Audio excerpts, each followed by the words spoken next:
Welcome back, everybody. It is November the 3rd, 2014, and welcome back to Moonscapes. I've been doing a few other things which have kept me away from the moon project for a while, but here we go. We've got a nice shot of Mare Imbrium. With the Sinus Iridum area, that nice C-shaped object over there going towards 8 o'clock. I might add that tonight we're using a brand new eyepiece. Meade has finally came through and has shipped me the final eyepiece in this series of eyepieces that I started collecting. I've been very happy with them. They give me nice detail. They give me nice zoom. Here, we'll show you. We'll zoom in.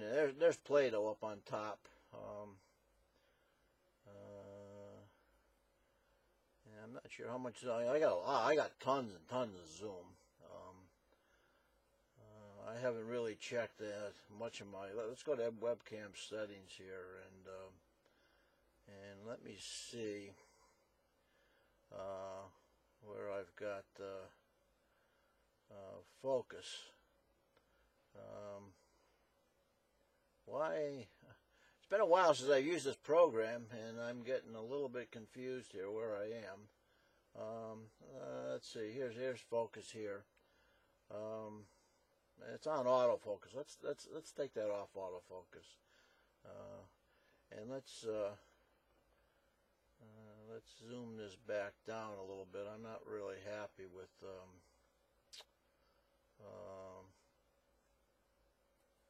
we're zoomed in a little too close. I notice we have a few clouds going by too. But anyway, this is a Meade 4.5 millimeter eyepiece. And also, just to let you know, this is a telescope that we've never used before for this project. This is an Orion 102 millimeter f7. It's a telescope that I use for CCD imaging. And the reason I'm going to do that, if I don't get clouded out, yeah, I don't see that. It looks like a small cloud that's passing by. I plan on doing a little work on some CCD projects after a short run here. There's that nice dividing line between Mare Serenitatis and Mare Tranquility. You can definitely notice a bluish look to that side there, to the right side. And let's. I want to get over along where we have a little more action, a little more detail along the terminator. I'm not 100%. Let's see. Okay. Let's look and see where we are here. Wow, there's that splash detail from Tycho. That's really something. Okay, now we're into the Southern Highlands. There's a nice view of the Southern Highlands. That is Tycho, by the way, right up at the upper edge of the field. That nice circular crater with the mountain in the center. I'm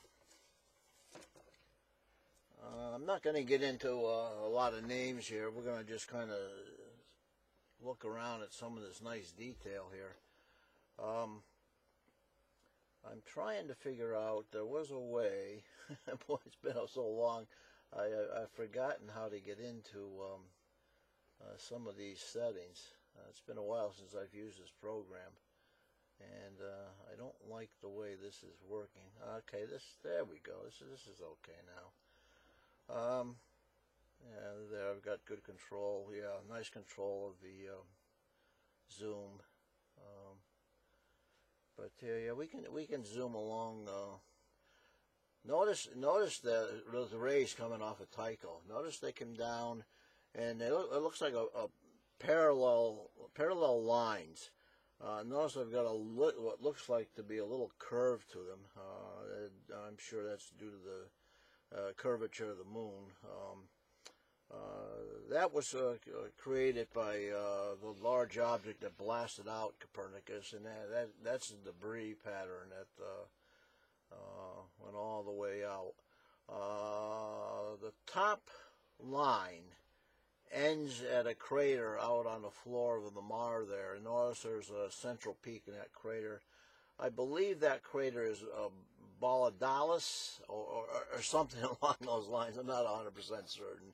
I'm not great at pronouncing some of these names of the moon. I never really deal a lot with the moon. But that is the crater that we did one video a while back about the Ranger 7 and how it flew right over there, and those are the probes that they just crashed into the moon, and all they wanted to do was get close-up features of the moon and get some kind of idea what the surface was like, whether was it soft, whether it was hard, and that was all in preparations for the Apollo landings. Here is coming up over on the left-hand side of the screen is the crater Gassendi. Let me get that's the crater right near very near the edge of the field, up at around 11 o'clock, and that is right on the edge of Mare Humorum. That's another very, very, very fascinating feature. I'm trying to figure out, there's another feature up here. I'm using a paper map here, which I don't really like to do because it makes it pretty tough to find objects. But way over near 3 o'clock, at the very edge of the field at 3 o'clock, is a crater which I believe is called Hansel. It's almost a double crater. I've got to double check, make sure I've got the right crater. These paper maps are relatively small maps, and they're not the greatest. You get them usually with telescopes when you buy a scope from Orion, and then they'll supply you with some lunar charts and things like that. And that's what one of these is. But I'm having a bit of a problem determining whether that's actually that crater or... Let me come up here a little bit farther and see. You have to kind of play games. You got to kind of walk your way along. And yeah, the more and more I look at it, that's probably just what it is. Also, those clouds whipping by. I'm not too happy with that. I'm going to need perfectly clear skies for a CCCD run. Let's go on down. There's Gassendi, and we're now down, heading down into Ocean Plosolorum. That's a broad, flat, planed area. Let's bring it down a little more. And if we keep going over, there's what looks like a small crater with a nice spray pattern in it, and that's Kepler. And that's another one of those craters that left a nice pattern after the impactor splashed in there and sprayed out all that nice material. I'm just going to fool around with a few settings. I'm going to take some of these auto settings off. I just want to see if we can get anything different or better looking. Okay, I'm increasing gain, which kind of blows it out. We want to go back about there. Now the exposure setting. You can get whatever your taste is. That for me is a little too bright. Blows out the brightness. I like to bring it down about right around in there is nice. You get a nice balance of detail and white material. I'm turning the color intensity up now. For some reason, I'm getting a yellowish look to that. I believe that may be more atmospheric than anything right now. Looking at the time, we're 10 minutes in already. Yeah, that's something I always find amazing, how quickly the time passes. Let's see, that was Kepler. And then down there, that is the crater Aristarchus, just on the Terminator up near 11 o'clock. And in another few hours, Schroeder's Valley would be visible, and that's a fantastic area. And yeah, now we're back down. Notice, let's see, let's put it right in the center. Notice Copernicus. Now we're going to have to take some of this, I mean, when we got some movement here I don't want. Let's get rid of that. Okay. Let's drop some of this gain or exposure, one or the other. There we go. Notice Copernicus, which is the crater. Well, let's put it right near the center so there's really not much doubt about it. There. Notice the sun angle there is so high tonight that you don't really see the walled pattern. You don't see the nice structure. It's actually about a day too far from seeing any real detail there. There is a nice field of domes in this area, but tonight would not be the night to do it. And this would not be the telescope to do it either, because I should be using my 5-inch that I normally use, which would give me much greater power with this 4.5 millimeter eyepiece. This telescope is only about 714 millimeter focal length. So this eyepiece, even though it's a 4.5 millimeter eyepiece, it's only given me about 190 power, where with my 5-inch Maksutov Cassegrain, we'd be pushing probably 400 power, and we'd be getting in a lot closer. But it's doing fine. It's just that the moon is actually it's just a little too late in a lunar cycle here to see those domes. The domes are very shallow, very low, and so they don't throw a lot of shadow, so it makes them a little bit tough to pick up. One thing I wanted to do tonight, and I'm running a little longer here than I wanted to, but I wanted to go back in time a little bit. I know when I started this series way back, over a year ago now, or whatever it's been, I can't even remember. But I talked about some lunar mappers, and I found their stories really amazing. There was a Wilhelm Lorem from 1796 to 1840, Julius Schmidt from 1825 to 1884, Johann Krieger, 1865 to 1902, he died very young, and Philip Foth, 1867, and he lived into really what we would call the modern day of telescopes up to 1941. Now all these fellows did great work, and you got to realize back then to map the moon, they used to draw it by hand. It was really quite a chore. They had to use craters as anchor points, and then make their drawings as accurate as possible using those anchor points. And each observer had their strong points. Julius Schmidt was one of the most active observers. He did all kinds of work. He was involved in planetary work and as well as lunar. But the story that I found the most interesting was between Johann Krieger and Philip Foth. Foth was very, I should say, probably an abrasive type of personality. He did not like Krieger's work. Krieger did what I thought were some of the best maps of the day.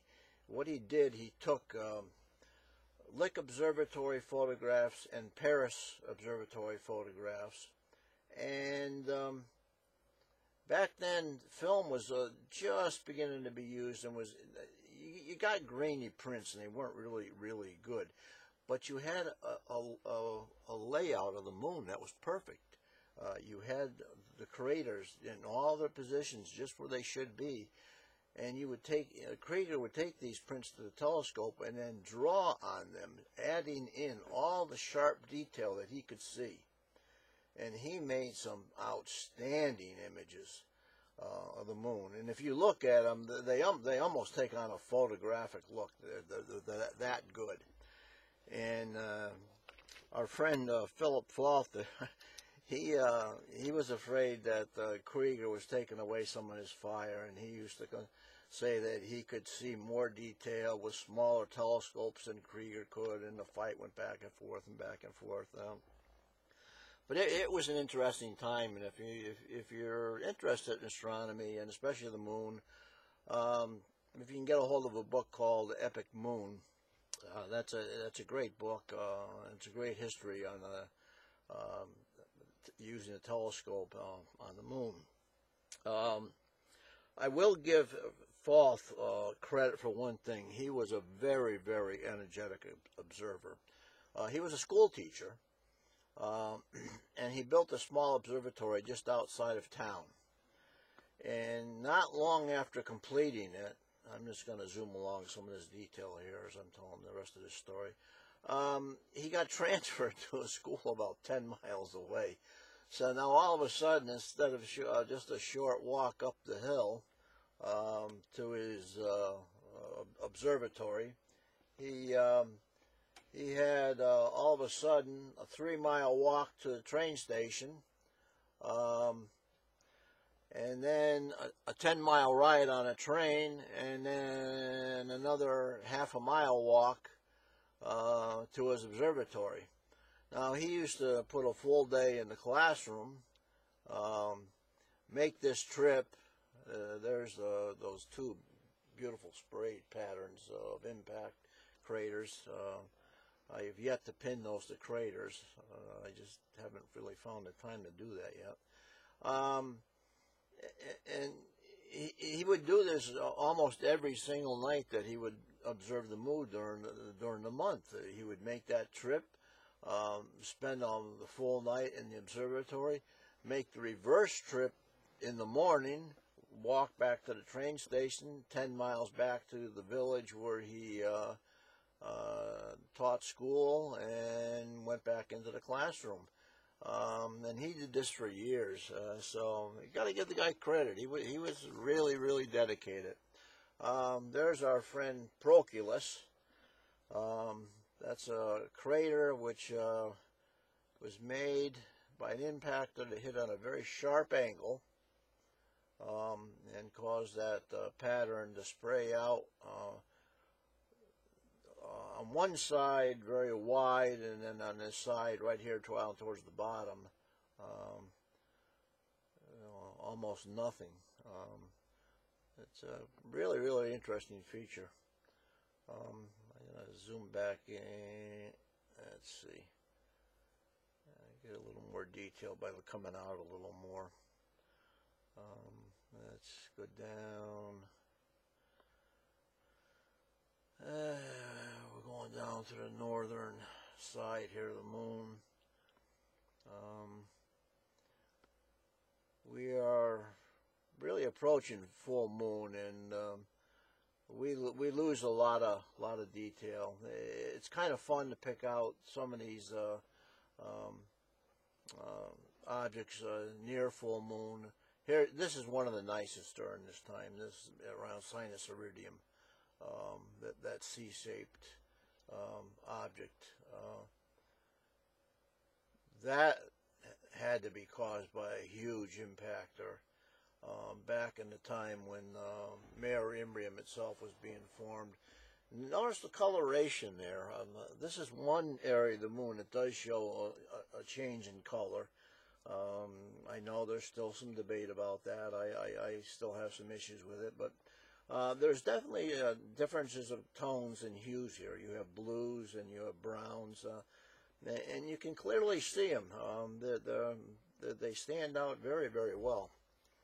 And let's move on a little bit. Just to give you an idea of what's going on here, I'm at a new location. My younger son, my older son used to have that shed that I used, and his job took him to Florida. Well, my younger son has turned out just rented a real nice house, almost the same distance away as my other son was, but less than a quarter of a mile away. Only he's on a hilltop outside of town, so it's dark. We dug a hole and put my pier in the ground permanently, and I keep it covered. So when I come up here, I just have to uncover it and put the telescope on and hook up my equipment, and I'm ready to go. It saves a lot of trouble of carrying the tripod up here, bringing it up, setting it up, polar aligning it. So get a lot more work done up here. Now, one problem. I'm using my Atlas mount up here. The Atlas mount is a great, great mount, but it doesn't like winter weather. It locks up when it gets down into the teens and will not run properly. I probably could take care of it by taking it apart and getting the grease that's in it out of there, and probably put some white lithium grease in there and a few other things. But I just haven't gotten around to doing that. And my last birthday a few weeks ago was number 70. So I just find it difficult to do things anymore, and I kind of just take a break during the winter months, and kind of research things I want to do, and things like that. Just kind of take a break. Plus, I've talked to you in the past, I do have a very severe back issue, and I'm in the midst of talking again with my back surgeon, and I don't know quite where this is going yet, whether I'm going to have to face another fusion surgery or not, but we'll know in a few weeks when I talk to him. I just had a few tests done, and then I have to go sit down and talk with him, and we have some decisions to make. So we'll see. If that happens, that'll put me out of action for a while also. But with that, I'm going to end it for tonight. As you can see, it was just kind of a blabber on night, just showing the moon nearing its full phase. It was kind of a test of a brand new eyepiece, a 4.5 millimeter Meade eyepiece. New location. Everything seems to be working pretty good. So hopefully we'll be getting some good lunar videos up here when the moon is in a little better phase, and we can study some of these features with my other telescope under a much higher power, and hopefully the gods will be nice to us and give us some nice weather. Look at that wavering in there tonight. That's bad seeing. And hopefully we can get some nights with better seeing in that. So with that, guys, I'm going to say clear skies, good health, and we'll see you the next time around. Take care, guys.